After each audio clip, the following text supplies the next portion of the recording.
dia, irmãos, que a graça e a paz de nosso Senhor Jesus Cristo estejam com vocês.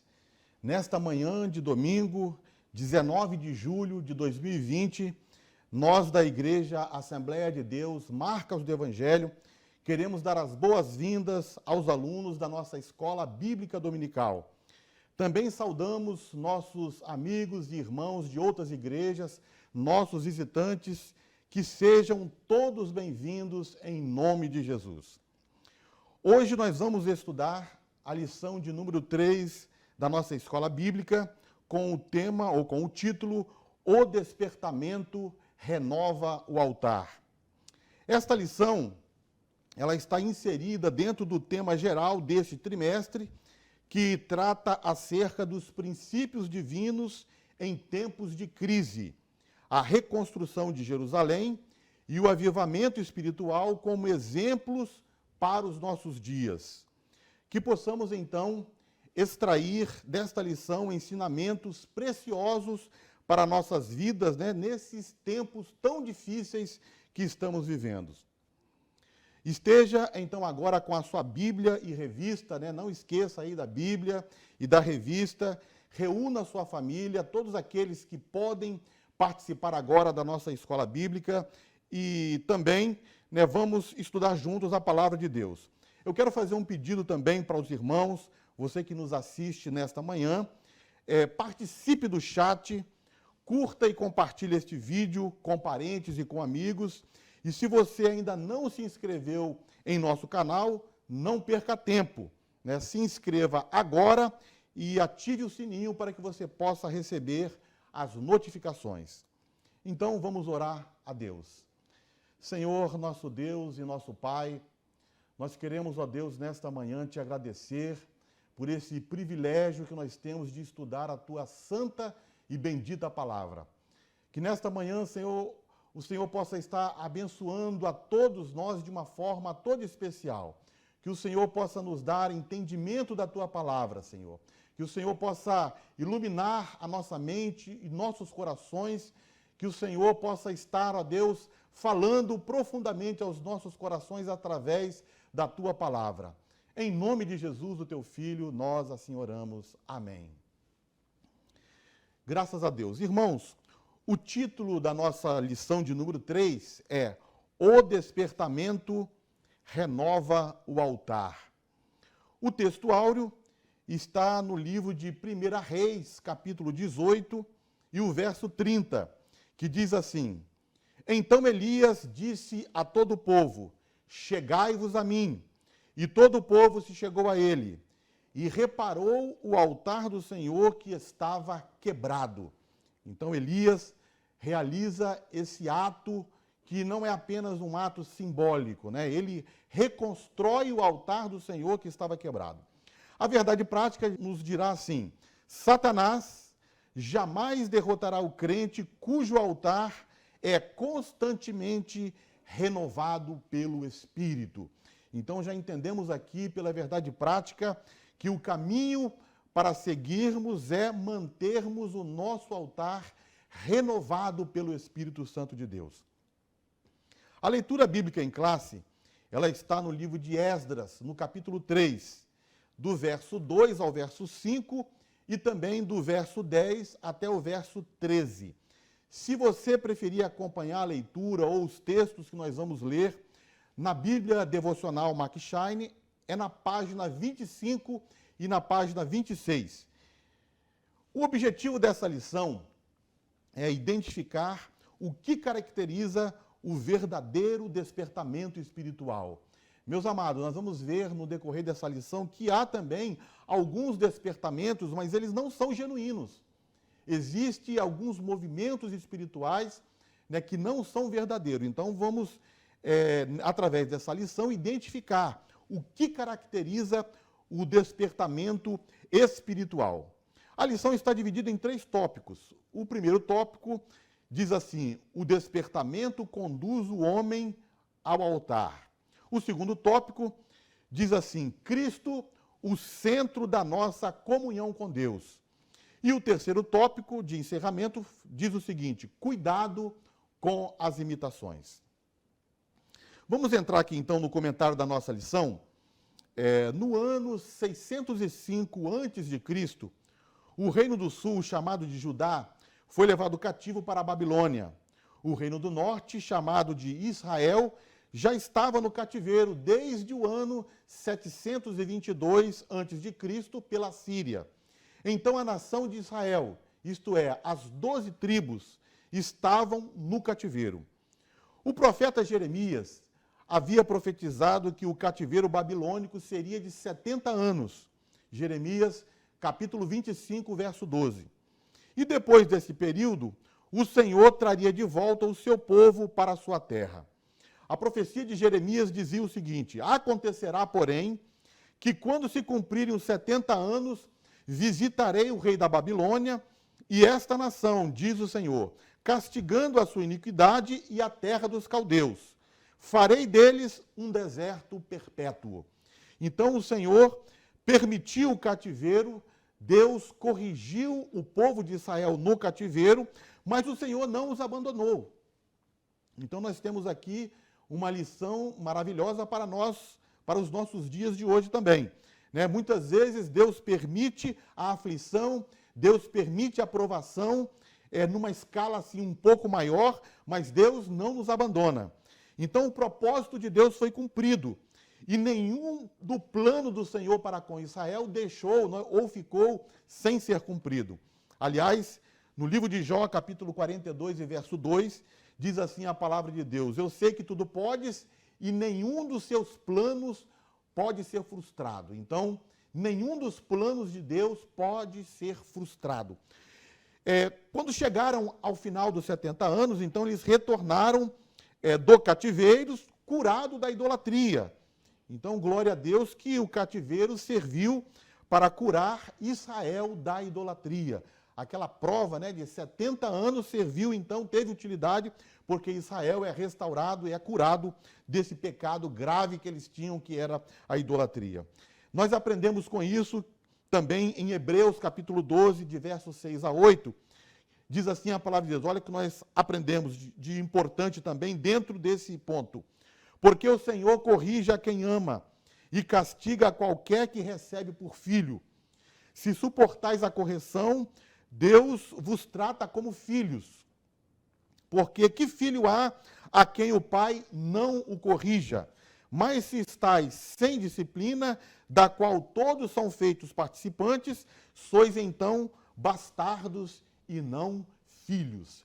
Então a palavra do Senhor, ela é a verdade, e ela fala que Deus corrige, Deus castiga, e todos aqueles a quem Ele ama, e todos aqueles que são filhos. Então, se nós, em algum momento da nossa vida, estivermos sob a disciplina do Senhor, devemos nos alegrar, porque isso é sinal que Deus nos ama e nos trata como filhos. Aqueles aqueles quais não estão debaixo da disciplina do Senhor é porque não são filhos de Deus. Deus cumpriu a sua palavra de trazer o seu povo de volta do cativeiro no ano 538 antes de Cristo. Ciro o Grande, imperador da Pérsia, ele assinou o decreto autorizando o retorno do cativeiro dos judeus a Jerusalém para a reconstrução do templo que estava em ruínas. Então Ciro, o imperador da Pérsia, chamado na história de Ciro o Grande, ele assinou então um decreto autorizando o povo de Israel retornar para Jerusalém com um propósito, com um objetivo, a reconstrução do templo de Jerusalém que estava em ruínas. Deus sempre cumpre a sua palavra. Então a palavra de Jeremias 25:12 está cumprida através do decreto de Ciro, libertando o povo para retornar para Jerusalém. Em Esdras 1:1, nós vamos encontrar o seguinte: o Senhor despertou o espírito de Ciro, e ele assinou o decreto autorizando o retorno dos judeus a Jerusalém. Então, a política de Ciro era mais amigável com os estrangeiros do que a política dos assírios e babilônios. Mas o fato que determinou a libertação dos judeus foi o toque da mão do Senhor. Deus despertou o espírito de Ciro. Deus moveu o coração do rei. Apesar da política de Ciro ser muito mais gentil e amigável para com os estrangeiros, não foi essa a política que determinou o retorno do cativeiro. O que determinou foi que Deus moveu o espírito de Ciro.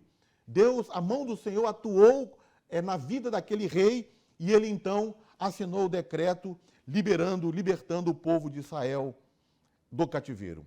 Em Provérbios, capítulo 21, versículo 1, nós temos assim na palavra de Deus: como ribeiro de águas, assim é o coração do rei na mão do Senhor, que o inclina para onde quer. Então, nós vemos, por exemplo, em Êxodo, que Deus endureceu o coração de Faraó. Mas agora, na Babilônia, Deus está despertando o coração do rei, movendo o coração do rei, inclinando o coração do rei para que ele assine o decreto e liberte o povo para retornar para Jerusalém. Em Romanos 9,18, diz assim a palavra do Senhor: Ele, quer dizer, Deus, compadece-se de quem quer e endurece a quem quer. Então, Deus é que faz todas as coisas, Deus é soberano, Deus controla todas as coisas. Por isso, Ele é Deus. Ele faz como Ele quer, do jeito que Ele quer. Na teologia, chama-se esse detalhe da pessoa de Deus como chama de a soberania de Deus. E o que é a soberania de Deus? É um atributo exclusivo de Deus. É um atributo que Deus não partilha com o homem. Deus é soberano. Significa que Ele faz tudo da forma como Ele planeja, da forma como Ele quer. Então, isso é um motivo de louvor também e adoração a Deus. Nós devemos louvar o Senhor porque Ele é soberano sobre todas as coisas. Ele é soberano sobre a terra, sobre o universo, Ele é soberano sobre a igreja, Ele é soberano sobre as nossas vidas. Muito bem, vamos continuar aqui. Os dois principais líderes nomeados por Ciro para conduzir o povo no retorno do cativeiro foram Zorobabel e Jesua. Zorobabel, ele foi nomeado por Ciro como administrador, uma espécie de governador de Jerusalém. E Jesua foi nomeado porque ele era sacerdote.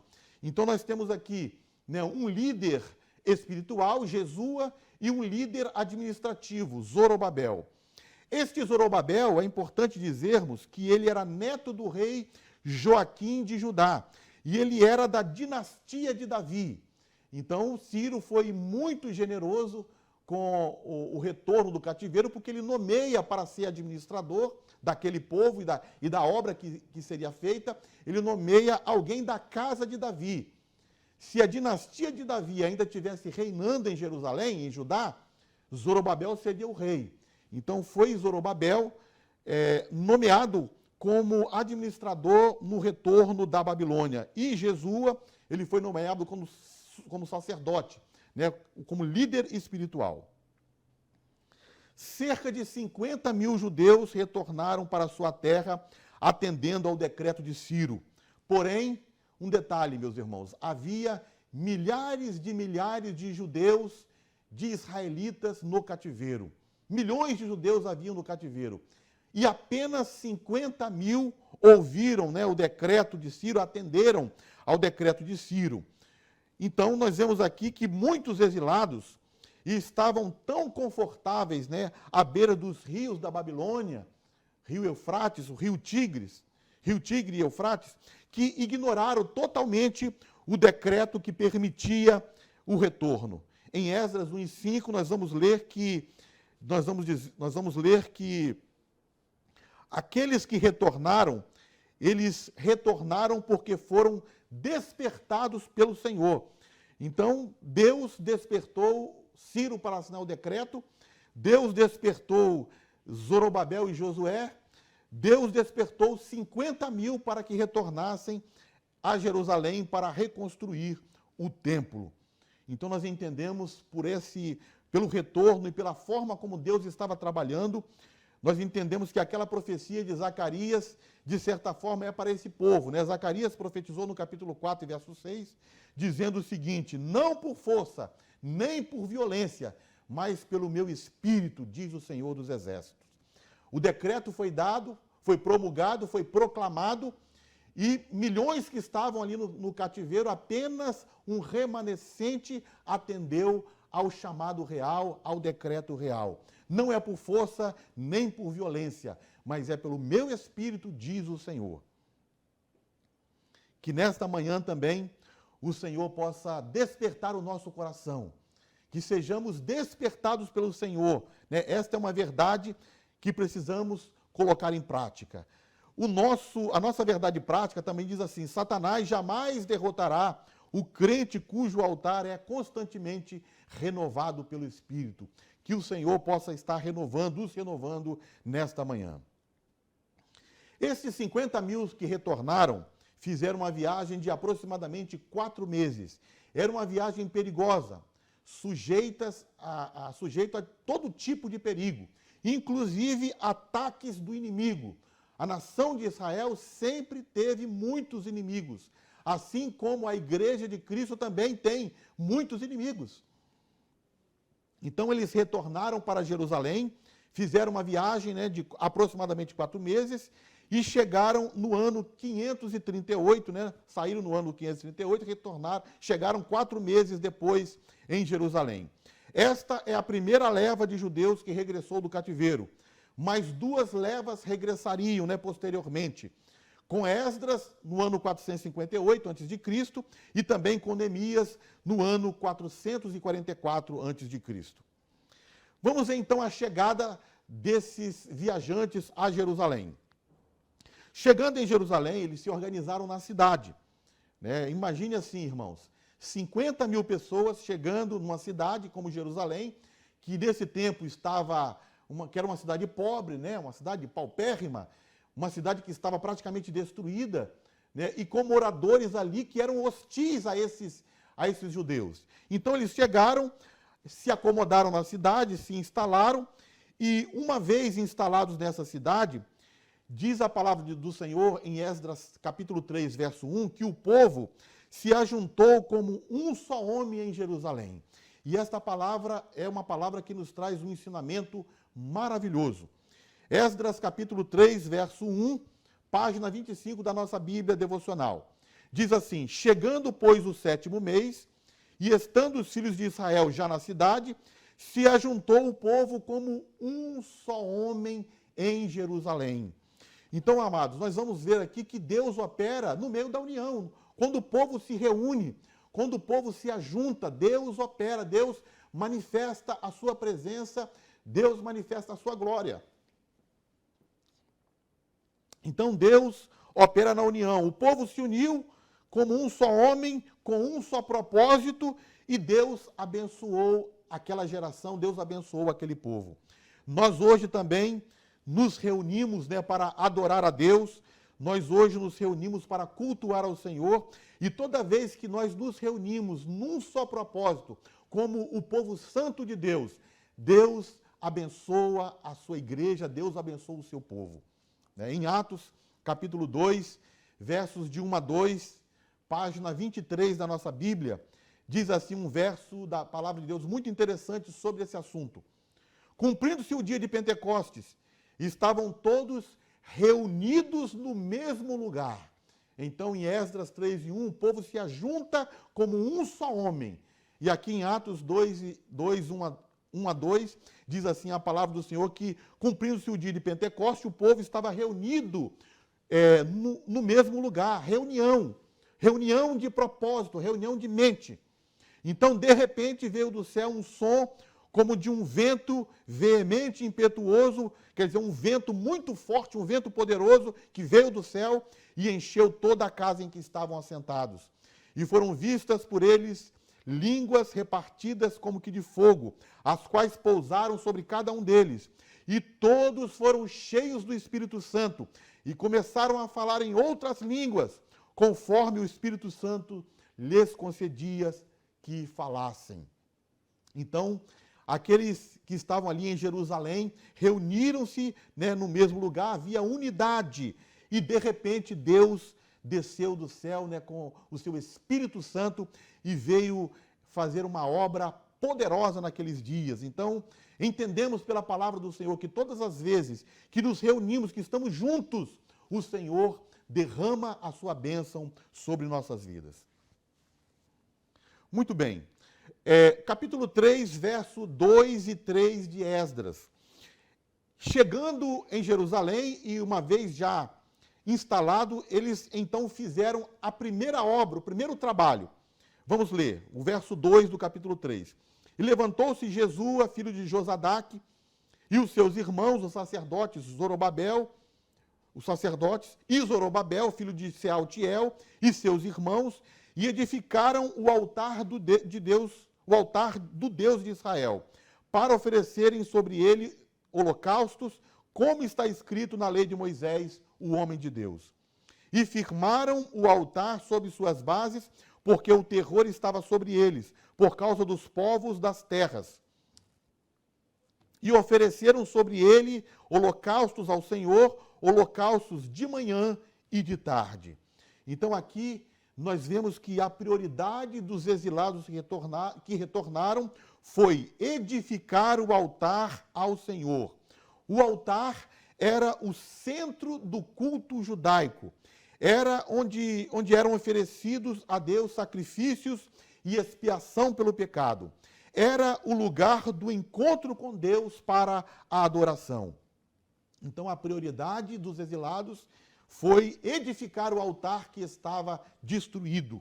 Então essa é a prioridade de toda pessoa, de todo mundo, de todos nós. Edificar o altar do Senhor em nossas vidas, né? Muito bem. Eles firmaram o altar sobre os antigos fundamentos, as bases do antigo templo de Salomão. E aqui nós encontramos também, né, um ensinamento precioso para os nossos dias. Eles levantaram o altar e levantaram no mesmo lugar onde tinha ali a base do altar anterior do templo de Salomão, que havia sido destruído. Então as bases eram as mesmas.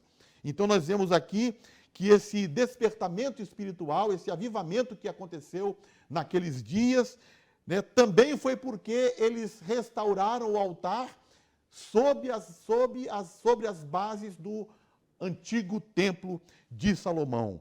Então nós vemos aqui que todas as vezes que Deus desperta o seu povo, que Deus aviva o seu povo, nós vemos o seguinte, nós vemos o retorno aos fundamentos antigos, às bases antigas, aos alicerces antigos. Então não existe despertamento sem um retorno à palavra de Deus. Se nós quisermos experimentar um verdadeiro avivamento, se nós quisermos que o nosso altar de adoração seja erguido, nós precisamos erguê-lo, edificá-lo sobre bases, e sobre as bases da palavra de Deus. Né? Então, o altar foi levantado, e naqueles dias, né, naquele tempo e naquele gesto não houve nenhuma inovação. Eles não trouxeram nada de novo, apenas reconstruíram o altar sobre as bases que já tinha ali do antigo templo. Então começaram a sacrificar e a oferecer a Deus ofertas que Moisés prescreveu, como estava escrito na lei de Moisés, o homem de Deus. E aqui também nós vamos encontrar uma lição maravilhosa para os nossos dias, né? Porque eles restauraram as ofertas, os sacrifícios, de acordo com a lei de Moisés, de acordo com aquilo que estava escrito. Então, de acordo com aquilo que Moisés determinou, de acordo com o que Deus determinou na sua palavra, na lei. Então, eles não fizeram nada de novo, eles não recriaram um tipo de adoração diferente, ou então não fizeram nada daquilo que tinham talvez aprendido lá na Babilônia, não trouxeram coisas da Babilônia para cultuar a Deus, nada disso. Eles restauraram o altar e de novo começaram a ofertar, fazer ofertas e sacrifícios conforme estava estabelecido na lei de Deus, na lei de Moisés, Moisés, o homem de Deus. Aqui encontramos uma lição, né, muito maravilhosa para os nossos dias, né? Para adorar ao Senhor, para cultuar ao Senhor, é preciso conhecê-lo. Se nós não conhecermos ao Senhor, como que nós vamos adorá-lo? De que forma vamos adorá-lo se não o conhecemos? Se não sabemos a forma como ele quer ser adorado? Porque na palavra de Deus está escrito como ele quer ser adorado. Então, para adorar o Senhor, nós precisamos conhecer o Senhor. É aquilo que disse Oséias no capítulo 6 e verso 3, dentro da sua profecia. Conheçamos e prossigamos em conhecer o Senhor. Aleluia. Paulo em Atenas, olha que coisa importante, meus irmãos. Paulo estava em Atenas e ele foi ali evangelizar, pregar o evangelho, e ele viu um altar. E estava escrito no altar, ao Deus desconhecido. E ele pegou aquilo ali, né, alguns dizem que Paulo ali, né, utiliza, né, uma ponte. Ele pegou aquela adoração do povo ao Deus desconhecido e disse o seguinte: olha, esse Deus que vocês estão adorando sem conhecer é o Deus que eu anuncio para vocês agora, para que vocês conheçam o Deus que vocês adoram. Então, ele aproveitou essa oportunidade para pregar o evangelho. E ele fala para os atenienses: olha, o Deus que vocês não conhecem, vocês precisam conhecer, para que vocês possam prestar a ele a verdadeira adoração. Então, a adoração ao Deus desconhecido não ficaria mais desconhecido agora. O Deus não poderia estar desconhecido. Era necessário conhecer para adorar. Da mesma forma, né, não podemos adorá-lo, né, de qualquer jeito, de qualquer forma. Então, trazendo isso para os nossos dias, nós vamos entender que o culto a Deus é algo reverente, é algo solene, é algo espiritual. E nós encontramos na palavra de Deus tudo que precisamos para conhecer como Deus quer ser adorado, como Ele quer ser cultuado. Vamos encontrar também no versos 2 e 3 aqui, do capítulo 3 de Esdras, duas palavras que são importantíssimas dentro desse contexto que estamos estudando. A palavra edificar e a palavra firmar. A palavra edificar aparece no verso 2 e a palavra firmar no verso 3. Então, nosso altar de adoração a Deus, ele precisa estar edificado e firme. Então, foi isso que os judeus fizeram. Eles levantaram o altar, edificaram o altar e firmaram aquele altar. Então, da mesma forma, hoje nós precisamos edificar o nosso altar e firmar o nosso altar. Então, que o nosso altar, que o meu altar, que o seu altar, nesta manhã, esteja edificado e firme, para que a nossa adoração a Deus possa estar chegando até os céus, até o trono da graça. Este foi um momento, né, muito marcante da história de Israel, porque o templo de Salomão estava destruído havia 50 anos. Mas agora, com o altar reconstruído, o povo pode novamente ofertar a Deus e sacrificar a Deus. Então é um momento ímpar na história de Israel. Então é um momento de adoração, um momento em que eles estão renovando o altar. E a renovação do altar significa restauração da adoração a Deus. O nosso altar, ele precisa estar renovado constantemente, permanentemente pelo Espírito, né? Conforme estamos estudando nessa lição.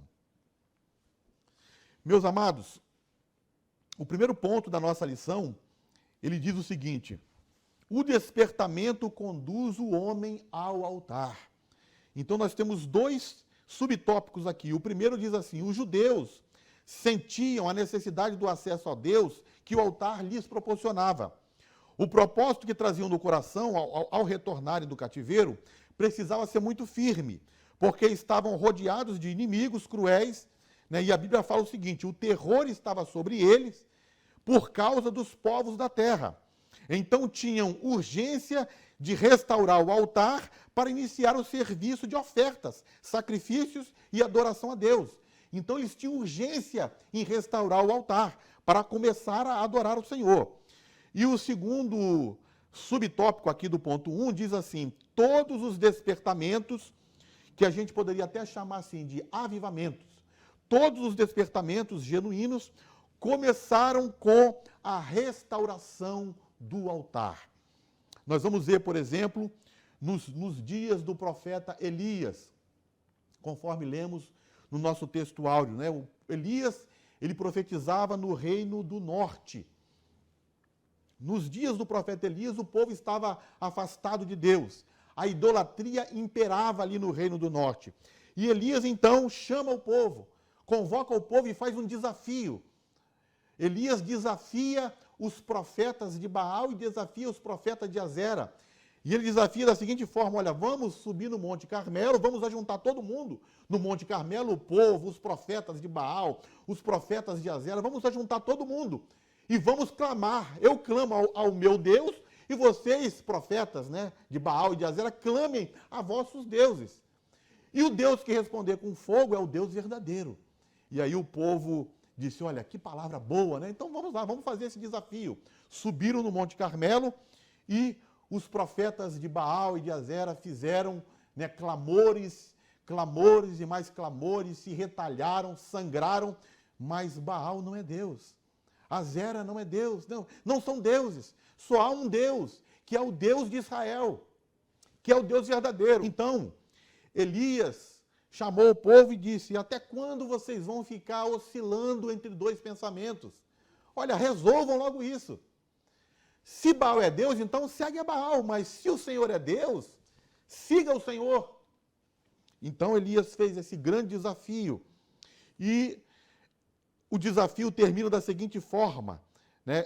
Os profetas de Baal e de Azera não conseguem absolutamente nada, porque são ídolos mudos, né? Não podem responder aos seus fiéis, mas quando Elias clama ao Senhor, fogo de Deus desce, né? E consome o altar ali que Elias havia apresentado. Mas o detalhe desta palavra é que antes de Elias orar para que caísse fogo do céu, Elias, ele diz o seguinte: chegai-vos a mim. E todo o povo se chegou a ele.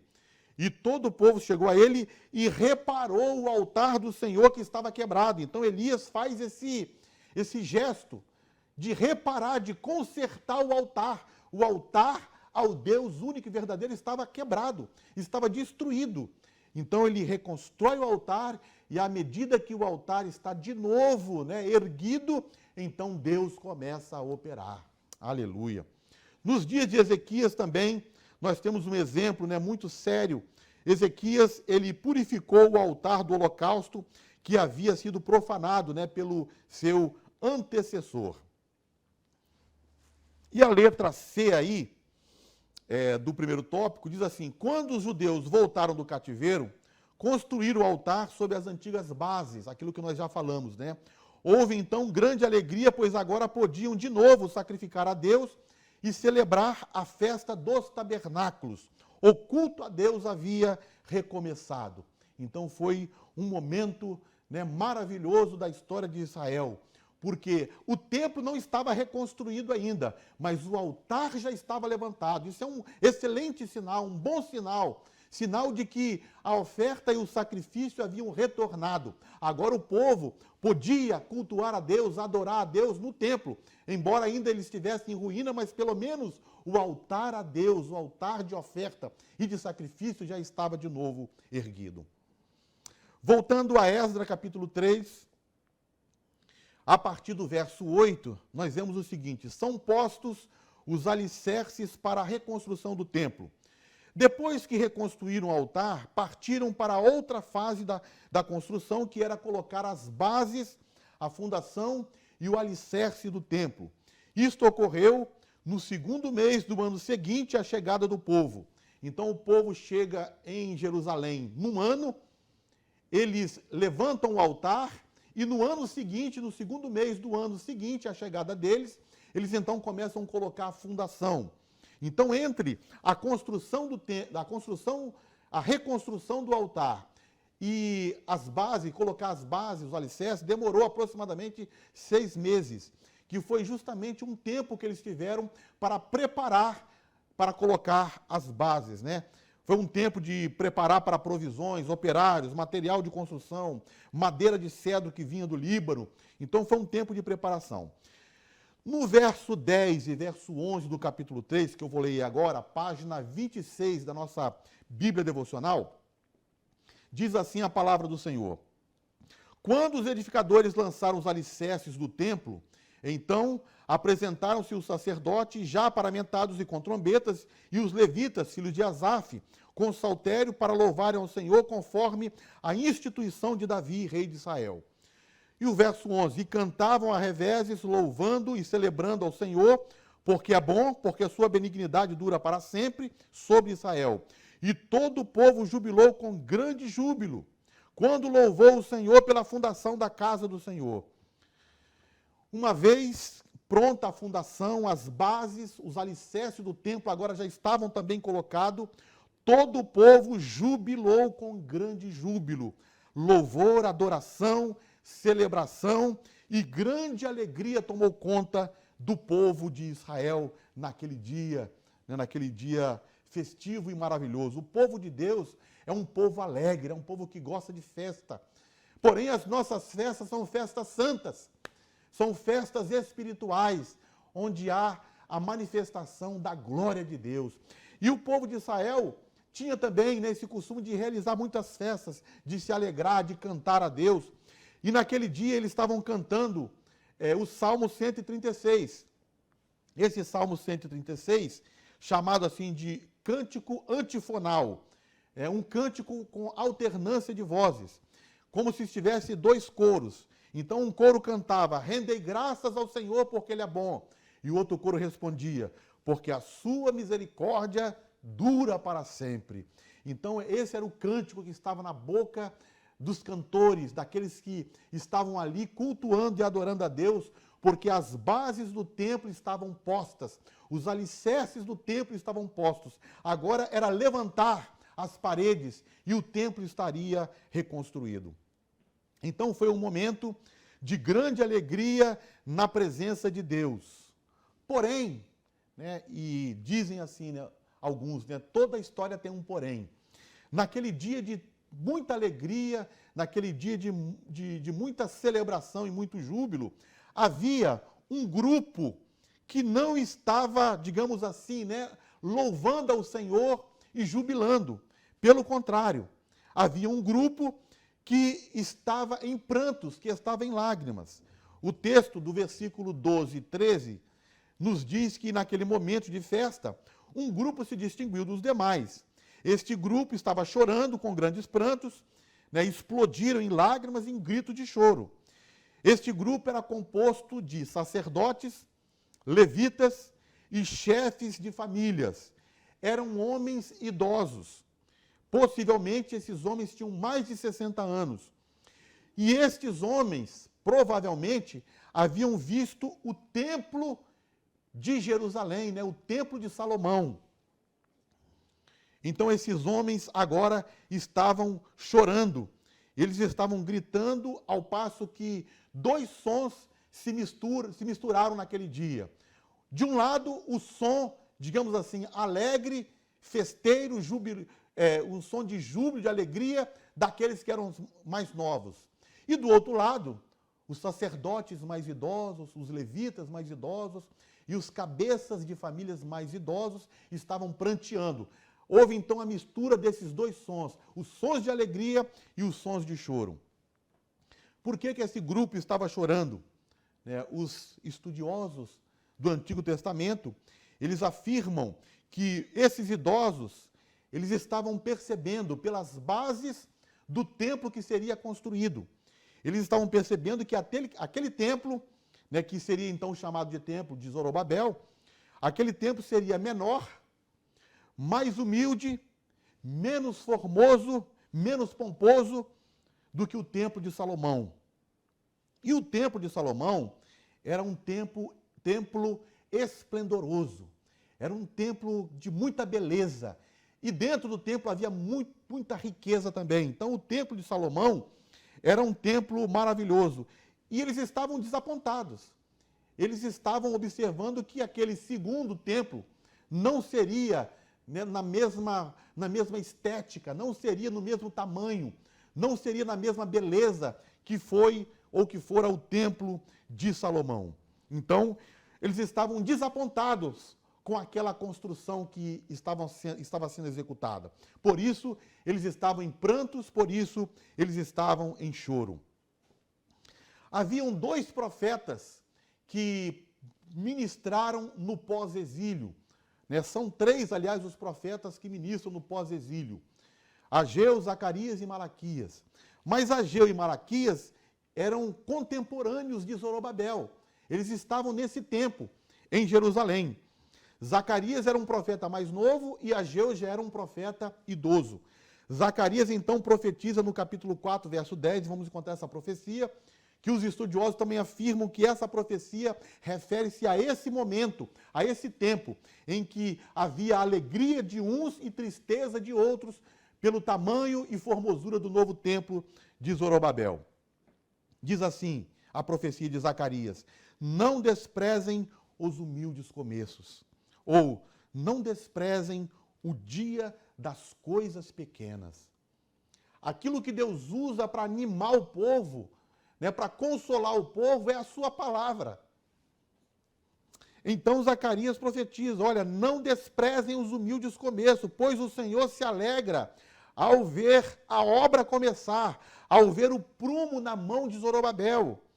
Então, a profecia de Zacarias veio trazer consolo para Israel, e a profecia dizia o seguinte: não desprezem os humildes começos, porque só o Senhor sabe o que o futuro trará. E essa palavra é uma palavra que serve para os nossos dias de hoje. Aliás, toda a palavra, toda a escritura é também para os nossos dias de hoje. Não devemos desprezar os humildes começos, as coisas pequenas, porque Deus se agrada quando a obra é feita com zelo, com diligência, né? No caso aqui, Deus se alegra ao ver a obra começar e a ver o prumo na mão de Zorobabel. O prumo estava na mão de Zorobabel, mas a obra era do Senhor, a obra estava na mão de Deus. Aleluias! Então, muitas vezes temos um instrumento em nossa mão, mas tudo é do Senhor, tudo pertence ao Senhor, e é Ele que é o dono de todas as coisas. Então, esta foi a resposta do Senhor, o consolo do Senhor para aqueles dias. E Ageu, que era um profeta mais idoso, ele profetiza no capítulo 2, verso 9, dizendo o seguinte: olha, para aqueles que acham que o novo templo, né, é um templo ruim, é um templo menos formoso, é um templo muito menor, para aqueles que acham, prestem atenção, né, a glória desta última casa será maior do que a da primeira. Então Deus usa a profecia, Deus usa a sua palavra para animar o seu povo. Aleluias, glória a Deus. O mais importante é a presença de Deus, é a glória do Senhor está no meio do seu povo, é a glória do Senhor está na igreja. Não importa se estamos em uma catedral, em um galpão, não importa se estamos numa casa pequena de madeira, não importa. O importante é se a glória de Deus se manifesta. Aleluias.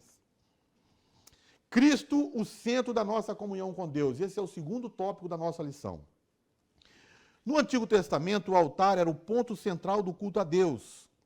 No Novo Testamento, o sacrifício de Jesus Cristo no Gólgota é o grande acontecimento para o qual o altar apontava profeticamente. Então, todo o sistema de ofertas e sacrifícios realizados no altar apontavam profeticamente para o sacrifício de Cristo. Então, irmãos, nós sempre temos que fazer essa ligação daquilo que acontecia no Antigo Testamento e daquilo que acontece no Novo Testamento. No Antigo Testamento havia todo um sistema de culto, havia todo um sistema de ofertas e de sacrifícios, e tudo apontava para Cristo. Cristo era a resposta de tudo. Então, Cristo, ele é, digamos assim, né, ele está presente em toda a palavra, em toda a Bíblia. Então, Cristo, ele representa, no caso aqui, né, ele era o alvo de todo aquele sacrifício que era realizado no Antigo Testamento. Vamos citar apenas um sacrifício que era chamado de holocausto, só para a gente ter uma ideia e ilustrar isso que nós estamos falando. O livro de Levíticos, capítulo 1, capítulo 8, capítulo 16, mostra como eles deveriam fazer, por exemplo, o holocausto, né? O elemento tinha que ser um animal, um bode, um boi ou uma pombinha, né, para aqueles que eram pobres. A exigência era que tinha que ser um macho sem defeito. Não poderia haver nenhuma imperfeição no animal. Não poderia oferecer nenhum animal cego, manco, com manchas, animal doente, patas quebradas, nada disso. O animal tinha que ser perfeito, né? Tinha que ser macho sem defeito. E o propósito era a expiação pelos pecados, era um ato voluntário de adoração. Esse sacrifício apontava profeticamente para Cristo, o nosso sacrifício perfeito. Então, assim como eles colocavam sobre o altar um animal puro, um animal limpo, um animal sem defeito e sacrificava, isto apontava para o sacrifício de Cristo. Cristo é o nosso perfeito sacrifício. Aleluia. Então, e ele se entregou voluntariamente. Assim como essa oferta de holocausto era uma oferta voluntária, Cristo também se apresenta voluntariamente para morrer pelos nossos pecados, né? Diz assim a palavra do Senhor em Efésios 5:2. Andai em temor, andai em amor, como também Cristo vos amou e a si mesmo se entregou por nós, em oferta e sacrifício a Deus, em cheiro suave. Hebreus 9:14 diz assim a palavra do Senhor: quanto mais o sangue de Cristo, que pelo Espírito eterno se ofereceu a si mesmo imaculado, quer dizer, ele se ofereceu a si mesmo imaculado, sem pecado, purificará a vossa consciência das obras mortas para servirdes ao Deus vivo. Então Jesus, ele é o nosso sacrifício perfeito e ele é o nosso supremo, sumo sacerdote. Quando Jesus entrou no céu, no santuário celestial, para oferecer sacrifício por nós, entendemos pela palavra, né, está registrado no livro de Hebreus, que ele entra e oferece no santuário celestial. Naquele momento ele é oferta e ele é ofertante. Ele é o nosso sumo sacerdote no céu, que intercede por nós. E a oferta, qual é a oferta? É o seu próprio sangue. Jesus é ofertante e oferta.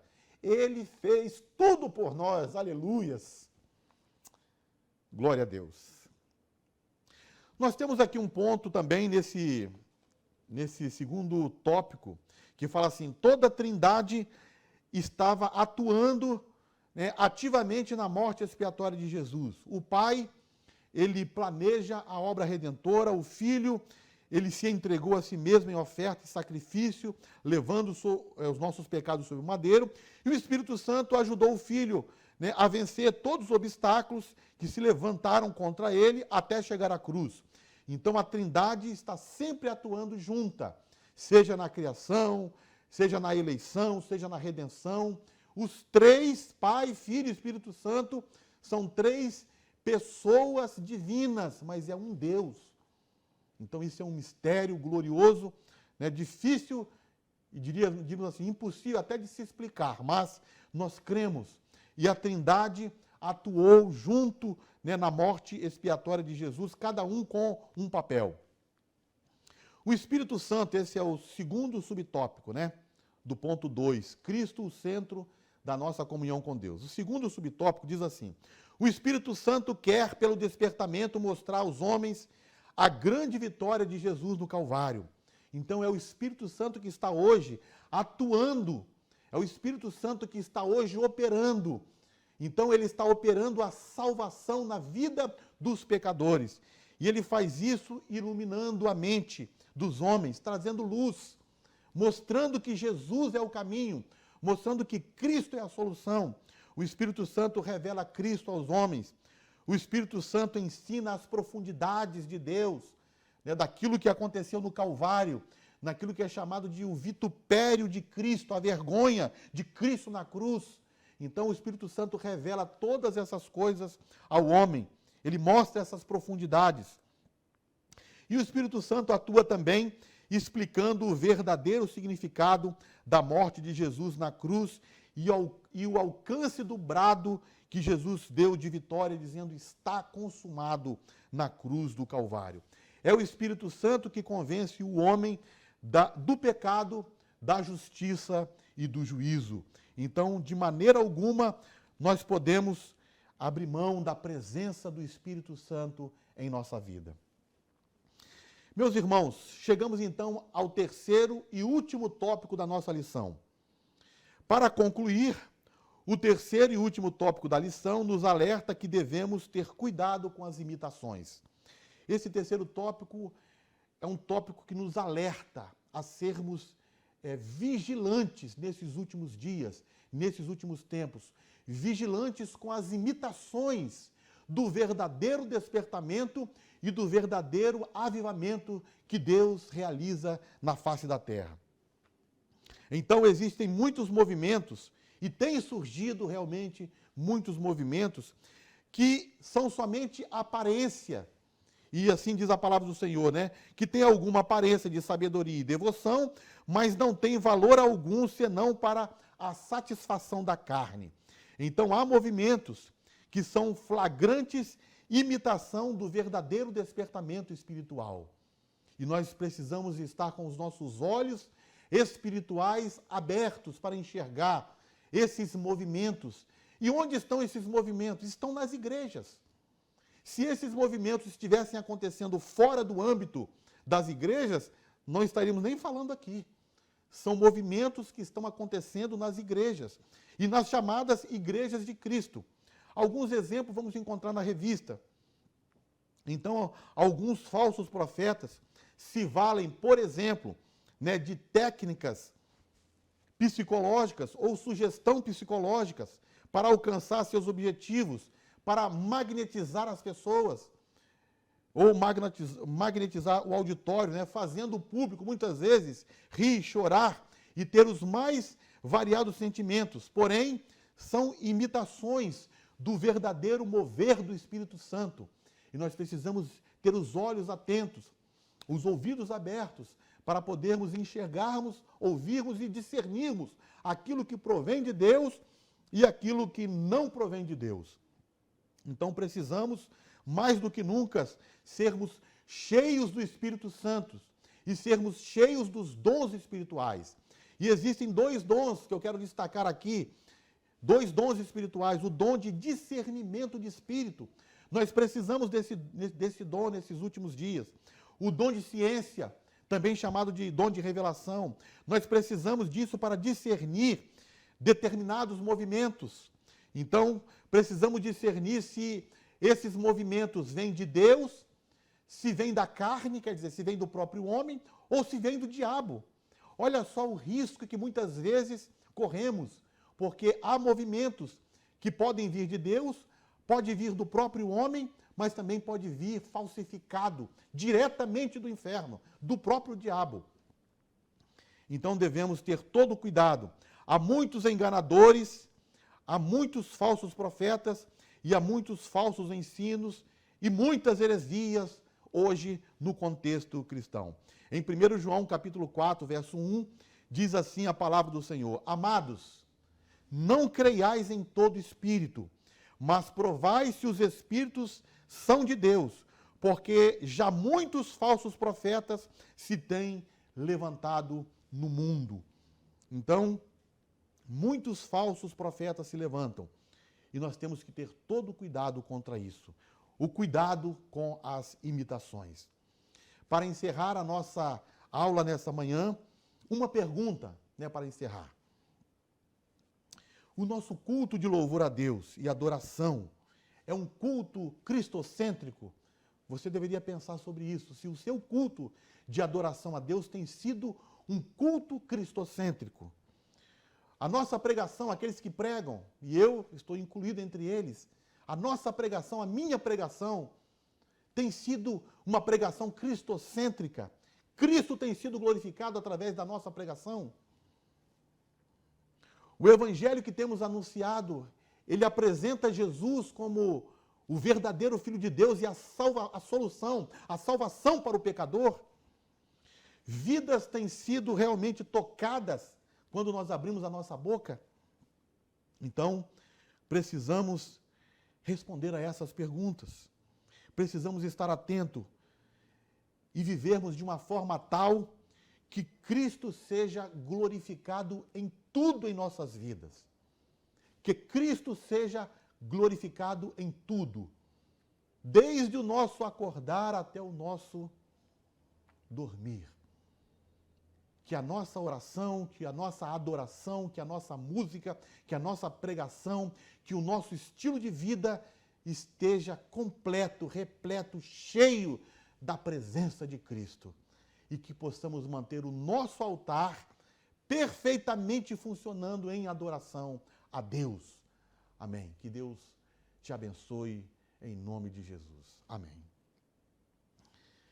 Meus amados, nós também queremos convocar toda a igreja agora, os irmãos, para ofertarem, né? Nós precisamos ofertar a Deus uma oferta de gratidão, uma oferta de amor. Que Deus possa tocar no seu coração e que você possa ofertar ao Senhor nesta manhã. Você pode fazer isso através do PicPay, você pode fazer isso também através de uma transferência, né, de conta, ou então você pode marcar aí, né, e mandar para o seu professor aquela anotação que você manda todo domingo, informando, né, que você vai levar a sua oferta no culto à noite. Então, que Deus abençoe a sua vida e que Deus faça prosperar a sua vida em nome de Jesus. Vamos orar. Ó Deus, muito obrigado por esta manhã maravilhosa e por esse ensino da Tua palavra, Senhor. Que o Teu Espírito Santo agora possa agir e falar mais e melhor aos corações dos nossos irmãos.